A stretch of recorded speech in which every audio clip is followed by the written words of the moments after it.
Je pense qu'ici, personne ne souhaite être malheureux, n'est-ce pas? Alors, je vous pose ces questions. Ça introduit le sujet de la conférence, vous allez y réfléchir. Première question, qu'est-ce que c'est le bonheur? Alors, je vous propose des réponses. Un plaisir, c'est du plaisir. Est-ce que le bonheur, c'est le plaisir? Est-ce que le bonheur, c'est un état? Ou est-ce que c'est une émotion, par exemple comme la joie? Ou est-ce que c'est un concept? Mais qu'est-ce que c'est le bonheur? Est-ce que ça existe? Ou est-ce que c'est une utopie? Est-ce que c'est possible de l'atteindre complètement ou est-ce que ça reste une quête inaccessible? Est-ce que ça vient de l'intérieur? Est-ce que ça vient de l'environnement? Est-ce que ça vient de ce qu'on reçoit? Est-ce que c'est génétique? Toutes ces questions, ça m'a hanté pendant des années.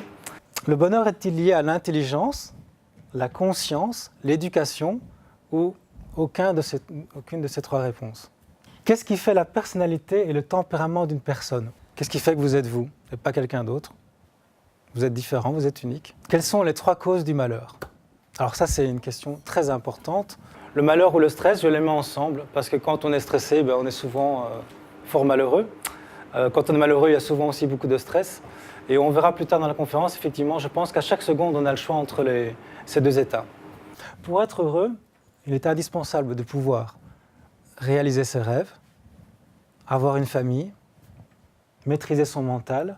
Si vous deviez mettre une note à votre bonheur, vous mettriez combien sur 10? Imaginons que vous mettez 7, par exemple. Beaucoup de gens mettent 7. Ma deuxième question, c'est la plus intéressante, c'est pourquoi vous mettez 7? Pourquoi vous ne mettez pas 8? 8 ou 9? Qu'est-ce qu'il faudrait pour que la note passe de 7 à 10, par exemple? Il faudrait qu'il se passe une série de choses, non? Et qu'est-ce qu'il faudrait pour que tout d'un coup, votre note descende de 7 à 3 ou à 0? Tout d'un coup, si ça arrivait, si j'avais plus ça... Je pense très sincèrement que si vous mettez une raison à votre bonheur, au fond, pour moi, ce n'est pas du bonheur. Ce n'est pas du bonheur authentique. Vous notez autre chose en réalité. Vous notez ce qu'on appelle de la joie. Je ne sais pas si vous pouvez faire la différence entre le bonheur et la joie. Tout le défi, je pense, c'est de pouvoir être heureux même dans un environnement stressant. Être heureux quand tout va bien, au fond, c'est somme toute facile. C'est être heureux quand tout va mal autour de nous. Est-ce que c'est possible? Mon pari, c'est que oui.